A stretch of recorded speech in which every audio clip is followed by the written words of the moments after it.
Buongiorno cari amici e benvenuti anche oggi nel canale del vostro Marietto Veneziano.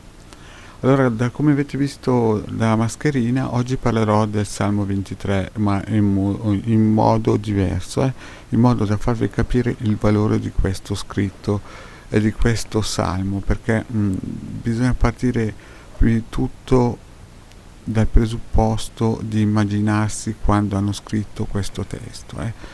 Chiunque lo abbia scritto, l'ha scritto in un periodo in cui il 99,9% delle persone erano chiaramente analfabete, non sapevano scrivere, non sapevano leggere e quindi di conseguenza era destinato a un gruppo di persone molto limitato. Io personalmente, il vostro Marietto, quando era piccolino è stato trasportato nel 1700 e vi devo dire che nelle grandi città come Parigi la gente moriva per strada di fame e di malattia e nessuno se ne guardava. La gente poi sporcava per terra, insomma, fino al 1700-1800 le persone nelle grandi città viveva come praticamente degli animaletti.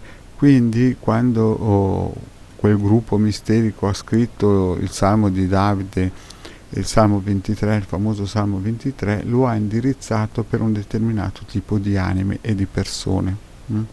Quindi i salmi in sé sono stati costruiti, scritti e pensati per delle anime evolute.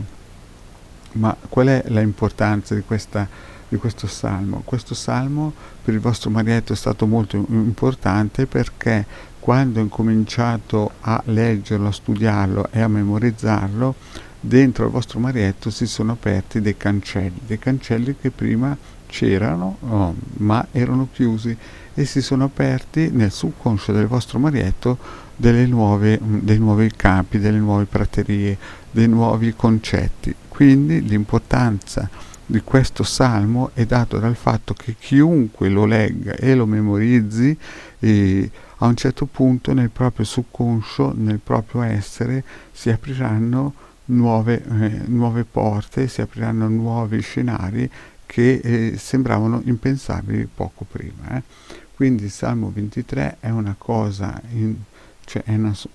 più che una cosa, è un meccanismo, è una chiave, è un passepartout per tutte quelle anime che sono pronte a riceverlo e a memorizzarlo e fare in modo che quando entri nel proprio subconscio crei quella scintilla per poi far vedere a quell'anima cose nuove che ancora non si aspettava. Quindi cari amici, il vostro Marietto vi consiglia di leggerlo, di memorizzarlo e adesso io ve lo leggo insieme così che possiate adagio che anche chi non l'ha mai sentito, che vede per la prima volta i video del vostro Marietto, possa assaporare il gusto e il sapore di questa immensità, perché non si può definire il potere magico nel senso che può costruire dentro di noi cose favolose che noi non siamo ancora capaci di vedere per il semplice fatto che siamo fuori da questo cancello. E adesso lo leggerò per voi. Il Signore è mio pastore, non manco di nulla. Su pascoli erbosi mi fa riposare ed acque tranquille mi conduce. Rinfranca l'anima mia, mi guida per il giusto cammino, a motivo del suo nome. Anche se vado per una valle oscura non temo alcun male, perché tu sei con me. Il tuo bastone e il tuo vincastro mi danno sicurezza. Davanti a me tu prepari una mensa sotto gli occhi dei miei nemici. Ungi l'olio il mio capo, il mio calice trabocca. Sì, bontà e fedeltà mi saranno compagne tutti i giorni della mia vita. Abiterò ancora nella casa del Signore per lunghi giorni. Ecco, cari amici, questo salmo al vostro Marietto è stato di aiuto in modo importantissimo nella sua gioventù e quando ho cominciato a studiarlo praticamente dentro il vostro Marietto si sono cominciati ad aprire dei cancelli nuovi. Ma questo, vi ricordo, questo salmo è stato scritto in un periodo in cui le persone erano praticamente analfabete e quindi oggi noi abbiamo questa possibilità con poca energia, con poco spreco di tempo di poterlo studiare, leggere e memorizzare nel nostro subconscio. In altre pillole parlerò poi del subconscio e di come programmarlo e quindi di fare in modo che questo segreto del Salmo 23, che è uno dei salmi più potenti in tutti i salmi scritti, possa edificare dentro di noi una nuova fortezza, un nuovo stimolo per crescere e andare verso quello che viene chiamato dai cabalisti il mondo a venire. Bene cari amici, anche oggi il vostro Marietto Veneziano vi ha dato una piccola pillola.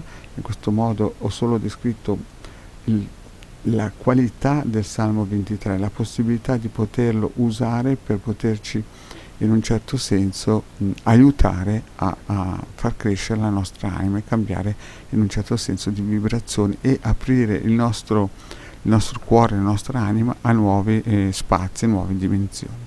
Bene, detto questo, il vostro Marietto vi saluta, vi chiede, se non l'avete ancora fatto, di iscrivervi al canale di Hildegard del Marietto Veneziano, di venirci a trovare nei nostri gruppi Facebook e anche nei gruppi di Telegram. Grazie cari amici e alla prossima, ciao!